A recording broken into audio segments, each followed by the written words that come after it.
আচ্ছা, তো আমরা এখানে যেটা দেখবো যে স্পেসিফিক হিট, তারপর বলছিলাম specific heat of gases, liquid and solid.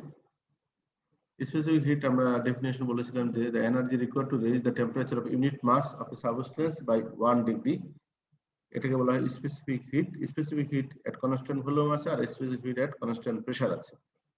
Specific hit যদি আমরা কনস্ট্যান্ট ভলিউমে যদি কোনো 1 ইউনিট মাস অফ গ্যাসকে যদি আমরা কনস্ট্যান্ট ভলিউমে রেখে তার টেম্পারেচার 1 ডিগ্রি বাড়াই, তাহলে যে স্পেসিফিক হিট হবে সেটাকে বলা হয় কনস্ট্যান্ট ভলিউম। আর যদি কনস্ট্যান্ট প্রেসারে সেটা করা হয় তাহলে এটা সিপি দ্বারা প্রকাশ করা হয়, কনস্ট্যান্ট স্পেসিফিক হিট এট কনস্ট্যান্ট প্রেসার। নেক্সট আমরা বলছি যে যদি এটা সিপি এবং সিভির একটা রিলেশন আছে। আমরা জানি সিপি যখন হবে কনস্ট্যান্ট প্রেসারে, যখন হবে কোন একটা গ্যাসের টেম্পারেচার বাড়ানো হবে 1 ডিগ্রি, তখন সেই গ্যাসটার এক্সপ্যান্ড হবে, অর্থাৎ ভলিউম কনস্ট্যান্ট প্রেসার থাকলেও ভলিউম তার ইনক্রিজ করবে। তো ভলিউম ইনক্রিজ করলে কিছু ওয়ার্ক হবে, এই কারণে সেখানে সিপির ভ্যালুটা সবসময় বেশি। CP equal to CV plus R, আর হলো গ্যাস কনস্ট্যান্ট। এগুলো আমরা ডিসকাস করেছি। তারপরে আমরা সলিড, যে কোনো একটা সাবস্টেন্স যদি হয় সলিড অথবা লিকুইড হয়, সেই ক্ষেত্রে আমরা বলেছি যে সেই ক্ষেত্রে স্পেসিফিক হিটটা সিপি বা সিভি থাকবে না, যেহেতু সিপি এবং সিভি সেম। সেই ক্ষেত্রে আমরা বলেছি যে এটাকে আমরা সি দিয়ে প্রকাশ করব। আর স্পেসিফিক হিটটা টেম্পারেচারের উপর ডিপেন্ড করে। সুতরাং এখানে দেখা যাচ্ছে বাম পাশে একটা ইয়াতে যে টেম্পারেচার এখানে 300 থেকে 301 ডিগ্রি কেলভিন টেম্পারেচার যদি বাড়াইতে হয়, যে স্পেসিফিক হিট হবে, আর 1000 থেকে 1001 ডিগ্রি বাড়াইতে তার স্পেসিফিক হিট আলাদা। সুতরাং টেম্পারেচারের উপর ডিপেন্ড করে একই সাবস্টেন্সের জন্য স্পেসিফিক হিট আলাদা হবে। আর change of differential changes of internal energy enthalpy আমরা লিখতে পারি du equal to CV dT, আর dH is equal to CP dT, এটা মনে রাখতে হবে। নেক্সট আমরা ফাইনাইট চেঞ্জের ক্ষেত্রে আমরা লিখতে পারি del u equal to CV average del t। Similarly del h লিখতে পারি সিপি এভারেজ del t। আর এখানে যদি আমরা টোটালটা ধরি, তাহলে এখানে মাস দিয়ে গুণ করতে হবে। মাস দিয়ে গুণ করলে আমরা টোটাল এনথালপি চেঞ্জ অথবা ইন্টারনাল এনার্জি চেঞ্জ আমরা পেয়ে যাব। আর যদি পার ইউনিটে ধরি, তাহলে সেখানে তার ইউনিট হবে জুল পার গ্রাম, আর টোটালটা হলে গ্রাম দিয়ে গুণ করলে গ্রাম কেটে যাবে, সুতরাং আলটিমেটলি জুল থাকবে। এখানে আমরা যেটা বললাম, আগে বলেছি যে যদি স্পেসিফিক হিট কোনো একটা লিকুইড অথবা গ্যাসের ক্ষেত্রে না হয়, সেই গ্যাস না লিকুইড অথবা সলিডের ক্ষেত্রে, সেই ক্ষেত্রে আমরা স্পেসিফিক হিটকে আমরা সিবি বা সিবি তে প্রকাশ করব না। সিপি আর সিবি যেহেতু সমান, সেই ক্ষেত্রে আমরা এটাকে বলবো সি। আমরা একটা ম্যাথমেটিক্যাল প্রবলেম সলভ করব একটা সলিড বস্তু দিয়ে, আজকে এটা সলভ করব, তাহলে আমাদের ক্লিয়ার হবে একটু।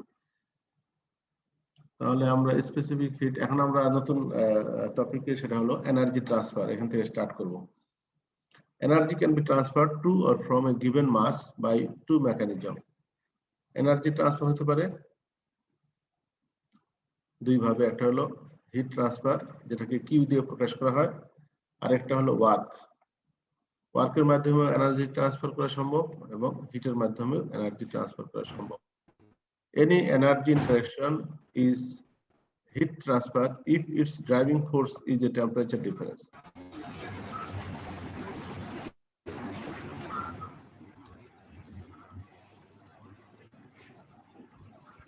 Lieutenant Hassan, Sub-Lieutenant Hassan, ক্লাসে মিউট করে রাখো, ডিস্টার্ব করো না। An energy interaction is heat transfer if driving force is a temperature difference. এখন কোন ক্ষেত্রে হিট ট্রান্সফার হবে? যখন ড্রাইভিং ফোর্সটা হবে temperature difference, otherwise it is work. আমরা যদি এক্সাম্পল বলতে পারি যে rising piston, a rotating shaft and the electrical wire crossing the system boundaries are all associated with the work interaction. তাহলে দুই ভাবে হিট এনার্জিটা ট্রান্সফার হয়, একটা হলো ওয়ার্ক, একটা হলো হিট ট্রান্সফার। হিট ট্রান্সফারের ক্ষেত্রে লাগবে তোমার টেম্পারেচার ডিফারেন্স, এটা হলো ড্রাইভিং ফোর্স থাকতে হবে। আর ওয়ার্কের ক্ষেত্রে আমরা এক্সাম্পল দেখবো রাইজিং পিস্টন, পিস্টন আপ হচ্ছে ডাউন হচ্ছে, রোটেটিং শ্যাফট, শ্যাফট ঘুরতেছে, electrical wire crossing the system boundaries, এই সমস্ত এগুলো হলো work interaction. Work done per unit time is called power, আমরা জানি। আর এটা ডিনোট করা হয় ওয়াট দ্বারা, ডাব্লিউ মানে watt. The unit of power is watt or horse power, যেটা 1 হর্স পাওয়ার 746 ওয়াট। তা আমরা হিট ট্রান্সফারকেও কিন্তু ওয়াট দিয়ে প্রকাশ করি, ঠিক আছে, এটা খেয়াল রাখতে হবে। Car engines and hydraulics, car engines যেটা গাড়ির engine, hydraulic, steam, gas turbine produces work, এরা ওয়ার্ক প্রডিউস করে। অন্যদিকে যেমন compressor, pumps, mixture consume work, তাহলে এই যে কম্প্রেসর, পাম্প এবং মিক্সচার, এখানে আমাদের ওয়ার্ক দিতে হয় সেই জায়গায়। আর কিছু ইয়ে আছে যেমন স্টিম, গ্যাস টারবাইন, তারপরে ওয়ার্ক আমাদেরকে দেয়, আর আমরাই বরঞ্চ উল্টা দিকে ওয়ার্ক দিই কম্প্রেসরকে রান করার জন্য, পাম্পকে রান করার জন্য, মিক্সচারকে রান করার জন্য। The energy of a system decreases as it does work. Energy of the system decrease করবে যদি এটা কোনো কাজ করে, আর এটা ইনক্রিজ করবে যদি তার উপরে কোনো কাজ করা হয়। Work is done on it, তার উপরে যদি কোনো ওয়ার্ক দেওয়া হয় সেক্ষেত্রে তার এনার্জি কি করবে, তার ইনক্রিজ করবে। যেমন কম্প্রেসর, পাম্প এবং মিক্সার, এখানে আমরা ওয়ার্ক দিচ্ছি বাইরে থেকে, সুতরাং এর এনার্জি লেভেলটা ইনক্রিজ করবে। whereas আমরা যখন হাইড্রোলিক, স্টিম এবং গ্যাস টারবাইন প্রডিউস ওয়ার্ক, তারা ওয়ার্ক দিচ্ছে আমাদেরকে, সেই ক্ষেত্রে তার সিস্টেমের এনার্জিটা ফল করবে, ডিক্রিজ করবে।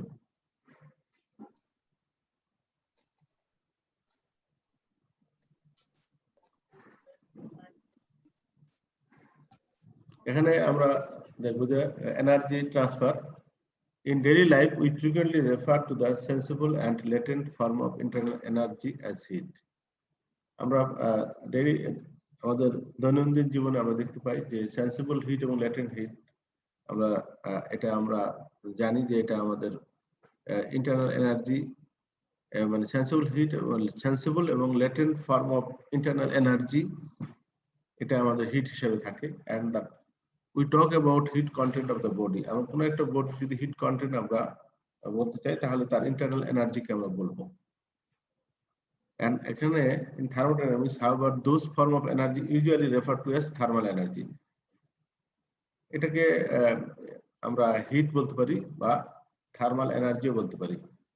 থার্মাল এনার্জি আমরা তখনই বলবো যখন এটা একটা হিট ট্রান্সফার, আমরা বলবো না যতক্ষণ পর্যন্ত ওখান থেকে হিটটা ট্রান্সফার না হবে। কোন একটা বডির একটা যে এনার্জি কন্টেন্ট, সেটাকে আমরা থার্মাল এনার্জি বলবো। আর হিট ট্রান্সফার আমরা তখন বলবো যখন এখান থেকে হিটটা ট্রান্সফার হবে। The sensible and latent form of internal energy can be transferred as a result of temperature difference. যখন এই টেম্পারেচার ডিফারেন্স হবে, সেন্সিবল হিট বলো অথবা লেটেন্ট ফর্ম অফ হিট বলো, সেটা তোমার ট্রান্সফার হবে যদি টেম্পারেচার ডিফারেন্স থাকে, and they are referred to as heat অথবা থার্মাল এনার্জি। সেই ক্ষেত্রে আমরা তাদেরকে টেম্পারেচার ডিফারেন্স হলে যখন হিটটা ট্রান্সফার, তখন আমরা তাদেরকে বলবো হিট ট্রান্সফার আর thermal energy transfer. Keeping in line with the current practice, মানে আমরা যেহেতু হিটকে থার্মাল এনার্জি বলি, কাজেই we will refer to the thermal energy as heat and the transfer of thermal energy as heat transfer.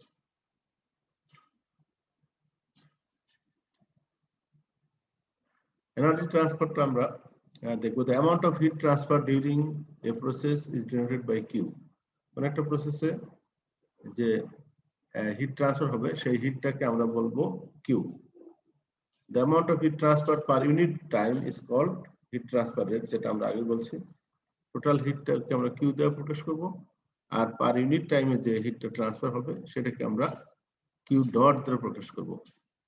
Q dot, the above dot stands for the derivative, time derivative or per unit time. The per unit time heat transfer হলে সেখানে একটা dot দিয়ে দেব, আর যদি total হিটটা হয় সেখানে Q dot হবে না, শুধু টোটাল কিউটা হবে শুধু। The heat transfer rate Q dot has the unit, আমরা জানি হিট ট্রান্সফার রেট যেখানে পার সেকেন্ডে জুল পার সেকেন্ড। এখন জুল পার সেকেন্ডকে আমরা ওয়াট বলতে পারি, কাজেই হিট ট্রান্সফারের ইউনিট হলো ওয়াট, ওয়াট বা কিলোওয়াট। এটাকে আমরা যদি লিখতে পারি জুল পার সেকেন্ড অথবা কিলো জুল পার সেকেন্ড। আর এটা যদি শুধু কিউ হয় তাহলে সেকেন্ড থাকবে না, টোটাল টাইম সেটা এখানে জুল হয়ে যাবে শুধু, অথবা কিলো জুল হবে টোটাল হিট ট্রান্সফার। আর যদি হিট ট্রান্সফার রেট আমরা বের করি তাহলে জুল পার সেকেন্ড অথবা ওয়াট অথবা kilowatt. When the rate of heat transfer Q dot is available, যদি পার সেকেন্ডে হিট ট্রান্সফার কি হচ্ছে সেটা যদি আমাদের জানা থাকে, then the total amount of heat transfer Q during a time interval of del T can be determined from Q equal to 0 to del T integration করব Q dot dt। কোন একটা বস্তুর একটা হয়তো 0 থেকে 30 মিনিট পর্যন্ত তার যে হিট ট্রান্সফার হবে সেই হিট ট্রান্সফার রেটটা যদি জানা থাকে তাহলে আমরা এটাকে এই 0 two del T Q dot dt এই ইকুয়েশনের মাধ্যমে আমরা ইন্টিগ্রেশন করলে আমরা পেয়ে যাব। এখন যদি Q dot যদি আমাদের কনস্ট্যান্ট থাকে, কনস্ট্যান্ট রেটে যদি হিটটা ট্রান্সফার হয় তাহলে ইন্টিগ্রেশন করার দরকার নেই, সেক্ষেত্রে আমরা শুধু গুণ করে দিলেই হবে। Q is equal to Q dot into total time দিয়ে গুণ করতে হবে, যতক্ষণ টাইম পর্যন্ত হিটটা ট্রান্সফার হয়েছে। সেক্ষেত্রে শর্ত একটাই, সেটা হলো Q dotটা কনস্ট্যান্ট রেটে হতে হবে, হিট ট্রান্সফার রেটটা কনস্ট্যান্ট থাকতে হবে। The rate of heat transfer per unit area normal to the direction of heat transfer is called heat flux. এখন heat flux কাকে বলে? Rate of heat transfer per unit area. আমরা যেটা বললাম যে Q dot কে যদি আমরা per unit area, সেই ইউনিট এরিয়াটা কি হবে? Normal to the direction of the heat transfer. এখানে দেখো একটা যে একটা প্লেট দেখা যাচ্ছে, যে প্লেটের এই ফেসটা অর্থাৎ লেফটের ফেস থেকে রাইটের ফেসে হিটটা ট্রান্সফার হচ্ছে, তাহলে এই ফেসটা যেটা ফেসটা বড় যেটা আমি দেখাচ্ছি এখানে 2 metre by 3 metre, 2 metre wide আর 3 মিটার হাইট, তাহলে এই ফেস দিয়ে যদি হিটটা ট্রান্সফার হয় নরমাল টু দিস ডাইরেকশন, তাহলে আমরা এই এরিয়াটা নিব। সেটি বলছে যে এই এরিয়াটা হবে 3 into 2, 3 into 2 হলো 6 মিটার স্কয়ার। আর কিউ ডটটা যদি আমাদের এখানে জানা থাকে, কনস্ট্যান্ট থাকে, Q dot equal to 24 watt, এটা হলো কনস্ট্যান্ট, তাহলে আমরা হিট ফ্লাক্স পাবো এরিয়া দিয়ে যদি ভাগ করি তাহলে পাবো 4 ওয়াট পার মিটার স্কয়ার। এই হিট ট্রান্সফার Q dot এর ইউনিট হলো ওয়াট আর এ হলো মিটার স্কয়ার, তাহলে আমরা পাবো ওয়াট পার মিটার স্কয়ার, হলো হিট ফ্লাক্সের unit. Where A is the heat transfer area, area term normal to the direction of heat transfer. Heat flux may vary with time as well as position on a surface. Heat flux is heat transfer per unit time per unit area and equal to Q dot, small q dot দিয়ে এটা প্রকাশ করা হয়, small q dot equal to capital Q dot divided by A, find Q dot is uniform over the area. Uniform হলে আমাদের এই formula use করা যাবে। তো হিট ফ্লাক্স আমরা জানলাম।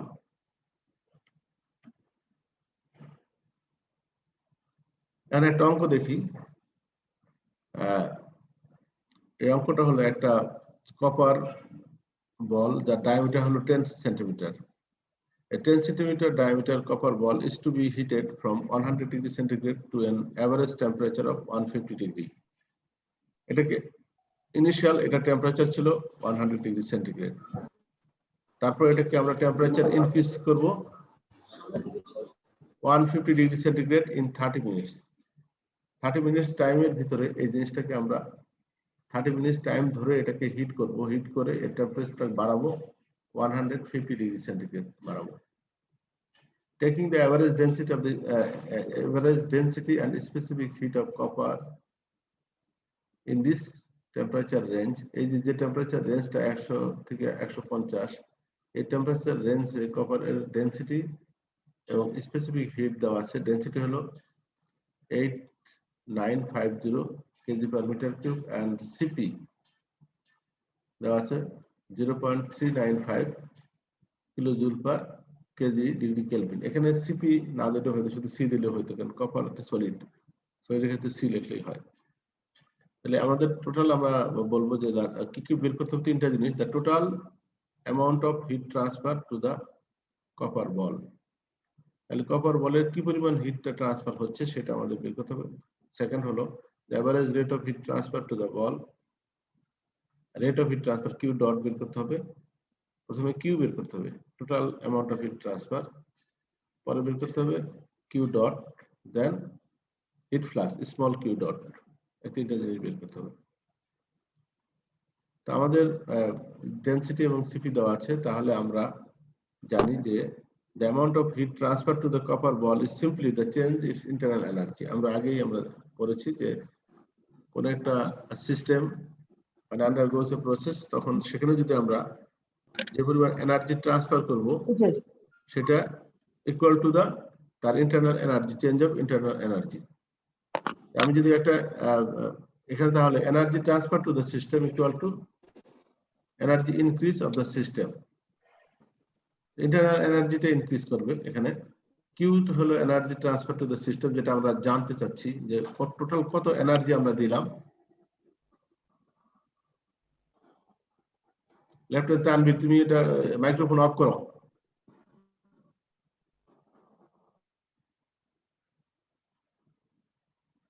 তাহলে আমাদের Q equal to del U, internal energy, যে পরিমাণ এনার্জি আমরা দিয়েছি সেটা equal to change of internal energy del U. Del ইউর যে ইকুয়েশন আমরা জানি, del U equal to M C average into T2 minus T1। এটা আমরা আগে দেখেছি এই ইকুয়েশনটা।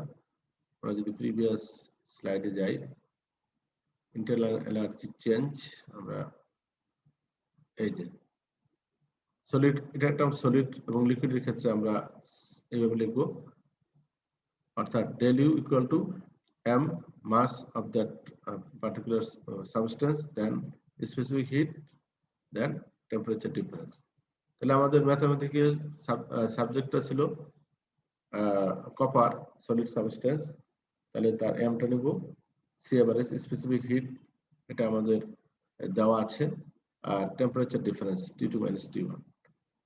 তাহলে আমাদের এখানে আননোন হলো মাস, মাসটা জানা নেই। তো মাসটা বের করতে গেলে আমাকে ডেনসিটি এবং তার ভলিউম দিয়ে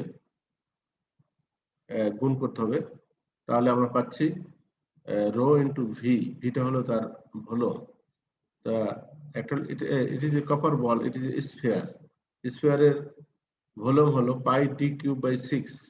এটা মনে রাখতে হবে, কিন্তু এটা কিন্তু স্ফিয়ার হিসেবে ধরতে হবে, এবং এটার ভলিউম হলো পাই ডি কিউব বাই 6, আর রো তো আছে। তাহলে আমরা এটার ভলিউম পাচ্ছি মাস পাচ্ছি 4.686 কেজি। এই মাসটা এখানে বসা দিলে সির মান জানি আর সব ভ্যালু আমাদের জানা আছে, তাহলে আমরা পাচ্ছি টোটাল 92.6 কিলো জুল হিট আমাদের ট্রান্সফার হচ্ছে। যে হিটটা আমরা বাইরে থেকে দিচ্ছি, সেই বলটা, সেই কপার বলটা টেম্পারেচার 100 থেকে 150 ডিগ্রি বাড়াইতে আমরা টোটাল হিটটা দিচ্ছি 92.6 কিলো জুল। এখন সেকেন্ড পার্ট হলো কিউ ডট বের করতে হবে। কিউ ডট মানে হলো তোমার পার সেকেন্ডে কি পরিমাণ হিট ট্রান্সফার হচ্ছে। Total heat transfer 92.6 kilo joule divided by total যে 30 মিনিটস টাইমটা ছিল কত আমাদের, 30 মিনিটস। 30 মিনিটস টাইম ধরে আমরা এটাকে গরম করেছি। তাহলে এটা আসতেছে 30 মিনিট দিয়ে ভাগ করলে তোমার আসতেছে 51.4 ওয়াট। ওয়াট মানে জুল পার সেকেন্ড। এখানে ইউনিটটা দেখো, কিলো জুল উপরে, নিচটা হলো সেকেন্ড, তাহলে কিলো জুল পার সেকেন্ড। তাহলে এটাকে আমরা কিলো জুল পার সেকেন্ডে আমরা কিলো ওয়াট বলতে পারি। কিলো ওয়াটকে আমরা যদি 1000 দিয়ে গুণ করি তাহলে ওয়াট আমরা পেয়ে গেলাম। তাহলে আমাদের সেকেন্ড প্রবলেমটা সলভ হলো। সেটা হলো পার সেকেন্ডে, অর্থাৎ হিট ট্রান্সফার রেটটা হলো 51.4 ওয়াট। তারপরে হিট ফ্লাক্স। হিট ফ্লাক্সটা আমরা জানি যে হিট ট্রান্সফার রেটকে আমরা এরিয়া দিয়ে ভাগ করব। হিট ট্রান্সফার রেট ছিল আমার কিউ ডট এভারেজ, যেটা আমরা বের করলাম একটু আগে, ডিভাইডেড বাই এরিয়া। এরিয়া হলো তোমার স্ফিয়ারের এরিয়া হলো পাই ডি স্কয়ার, সিম্পল। আর যদি সার্কেলের এরিয়া হয়তো পাই ডি স্কয়ার বাই 4। স্ফিয়ারের এরিয়া হলো পাই ডি স্কয়ার, এখানে ভ্যালুটা বসে দিলে আমরা কিউ ডট অর্থাৎ হিট ফ্লাক্স আমরা পেয়ে গেলাম। Q dot average is equal to 1636 watt per metre square.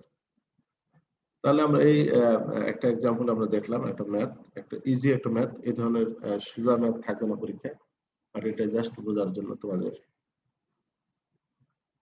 আমরা এখন দেখবো যে ফার্স্ট ল অফ থার্মোডাইনামিক্স আমরা কি বলছে। ফার্স্ট ল অফ থার্মোডাইনামিক্স, তোমার থার্মোডাইনামিক্স যেহেতু পড়েছো তোমরা জানো ফার্স্ট ল অফ থার্মোডাইনামিক্স কি বলেছে। তো first law of thermodynamics also known as the conservation of energy principle, states that the energy can neither be created nor destroyed. It can only be changed form. It can only change forms. এটা এক form থেকে অন্য ফর্মে যায়, এটা আমরা intermediate বা 9 10 পড়েছি, কনজারভেশন অফ এনার্জি। তো সেটা কি বলা হয়? First law of thermodynamics. Every bit of energy must be accounted for during a process. মানে প্রতিটা এনার্জি আমাদের কাউন্টে নিতে হবে, যেহেতু এটা কোনো ডিস্ট্রয় হয় না, কাজে এক ফর্ম থেকে অন্য ফর্মে কনভার্ট হয়।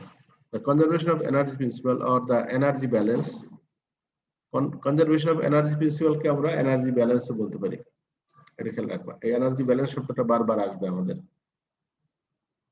The conservation of energy principle or the energy balance for any system undergoing any process may be expressed as follows. সেটা হলো the net change or increase or decrease in the total energy of the system during a process is equal to the difference between the total energy entering and the total energy leaving the system during that process. তাহলে the net change অর্থাৎ net increase or decrease in the total energy of the system during a process, এটা সমান হবে কার? is equal to the difference between the total energy entering and total energy leaving the system during the process. এটা আমরা একটা equation আকারে দেখাতে পারি, যেমন এখানে দেখানো আছে যে total energy entering the system, যে এনার্জিটা এন্টার করছে মানে একটা সিস্টেমের মধ্যে, minus total energy living the system. যদি কোনো এনার্জি লিভ করে এই দুটার, তাহলে নেট এনার্জি যেটা থাকছে এটাই হলো change in the total energy of the system. এটা সিম্পল একটা equation. Total energy entering the system, কিছু এনার্জি আউট হয়ে যাবে, সেটা বাদ দিলাম, বাদ দিলে থাকলে যে এনার্জিটা থেকে যাবে সেটাই হবে change in the total energy in the system.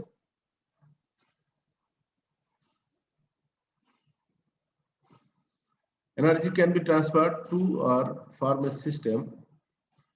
Energy can be transferred to or from a system by heat, work and mass flow. তাহলে কিভাবে ট্রান্সফার হতে পারে? কোন একটা সিস্টেমে ভিতরে যেতেও পারে অথবা ভিতর থেকে বের হতে পারে কোন একটা সিস্টেমের, সেটা তিন ভাবে হতে পারে। একটা হলো হিট, একটা হলো ওয়ার্ক, একটা হলো মাস ফ্লো মাধ্যমে। And that the total energy of a simple compressible system consists of internal kinetic and potential energy, যেটা আমরা আগে বলছি। ইন্টারনাল এনার্জি কে আমরা কাইনেটিক এনার্জি এবং পটেনশিয়াল এনার্জিতে আমরা দুই ভাগে ভাগ করেছিলাম। সুতরাং এটা internal energy, kinetic and potential energy এই হিসাবে তোমাকে থাকবে। কোন একটা পার্টিকুলার সাবস্টেন্সের মধ্যে এনার্জি ট্রান্সফার হলে এই এনার্জি গুলোই তোমার এগুলো বাড়বে অথবা কমবে।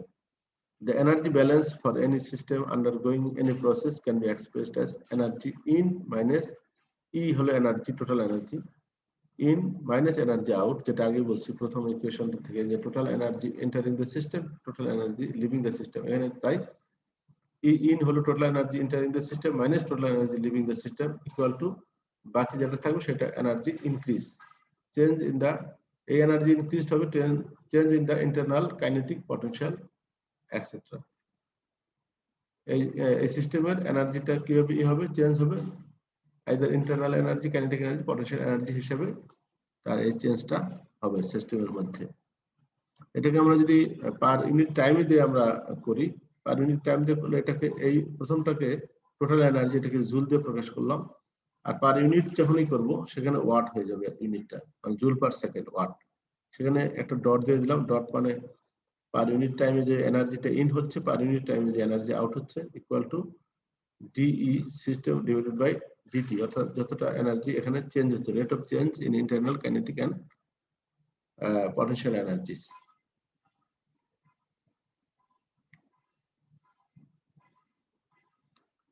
এনার্জি আসলে কি? Energy is a property and the value of the property does not change unless the state of the system changes. কোন সিস্টেমে যদি স্টেট চেঞ্জ না হয় তাহলে কি হয়? Value of the property change হবে না, এনার্জিটা কি হবে না, চেঞ্জ হবে না যদি স্টেট চেঞ্জ না হয় কোন একটা সিস্টেমের। The energy change of a system is zero. Energy change of a system zero হবে if the state of the system does not change during the process. That is, এটা যদি স্টেডি সিস্টেম হয়, steady system হয়, তাহলে সেই ক্ষেত্রে energy যতটা in হবে এনার্জি ততটাই আউট হবে। নেট এনার্জির যে চেঞ্জটা, সেই এনার্জি নেট চেঞ্জটা হবে 0। এনার্জি চেঞ্জ সিস্টেমে চেঞ্জ হবে না, যেহেতু স্টেডি সিস্টেম হলে সেই ক্ষেত্রে তোমার যতটা ইন হবে এনার্জি ততটাই বের হয়ে যাবে। সুতরাং ইন্টারনাল এনার্জি বা পটেনশিয়াল এনার্জি, কাইনেটিক এনার্জি কোনোটাই এর ভিতরে ইনক্রিজ হবে না। সেটাই বলছে যে এই সিস্টেমের যে ইন্টারনাল এনার্জি, যে টোটাল এনার্জির যেটা ইনক্রিমেন্ট বা ডিক্রিজ, সেটা হবে না যদি স্টেডি সিস্টেম হয়। এখানে এই ছবিতে দেখানো আছে যে এটা একটা স্টেডি সিস্টেম। স্টেডি সিস্টেমে হিট, ওয়ার্ক বা মাস যেভাবে এনার্জি ইন করতেছে, সেই এনার্জিটাই আবার সেম অ্যামাউন্টটা বের হয়ে যাচ্ছে। কাজে এই স্টেডি সিস্টেমের ক্ষেত্রে energy in equal to energy out. সেটাই বলছে the steady operation, the rate of energy transfer to the system is equal to the rate of energy transfer from the system.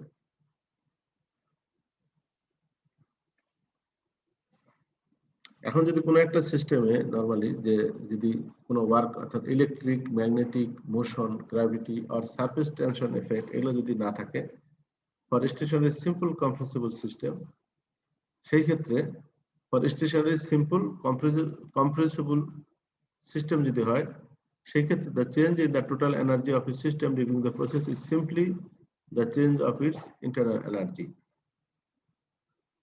তাহলে যদি তোমার এই কয়েকটা জিনিস, যেটা electric, magnetic, motion, gravity and surface tension effect, এই কয়টা যদি না থাকে, সিম্পলি একটা স্টেশনারি সিম্পল কম্প্রেশন সিস্টেম যদি হয়, কম্প্রেসিবল সিস্টেম যদি হয়, সেই ক্ষেত্রে তোমার সিস্টেমের যে এনার্জিটা তুমি ইন করবা, সেটা ইন্টারনাল এনার্জি হিসেবে সেই সিস্টেমে ইনক্রিজ করবে অথবা ডিক্রিজ করবে, সেটাই বলছে।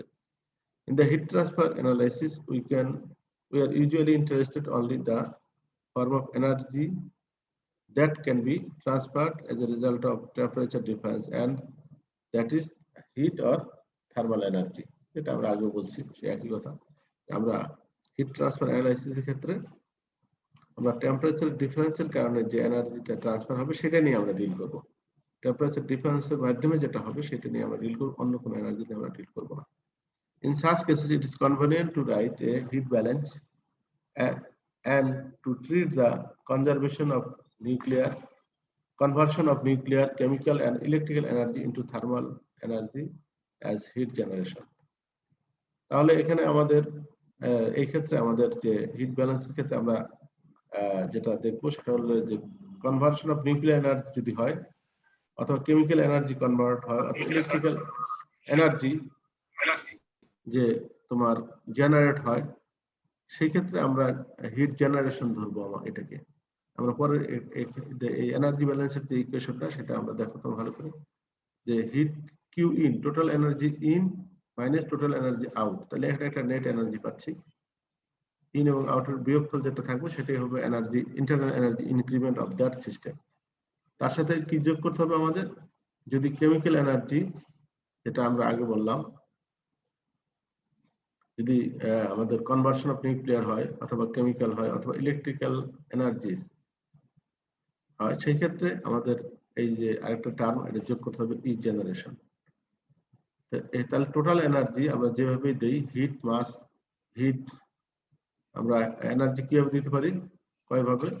হিট, ওয়ার্ক এবং মাস। যেমন আমরা এখানে দিলাম হিট, ওয়ার্ক এবং মাস হিসেবে আমরা যে এনার্জিটা দিব, আর হিট, ওয়ার্ক এবং মাস হিসেবে যে এনার্জি আউট হয়ে যাবে, এটা হলো নেট হিট ট্রান্সফার।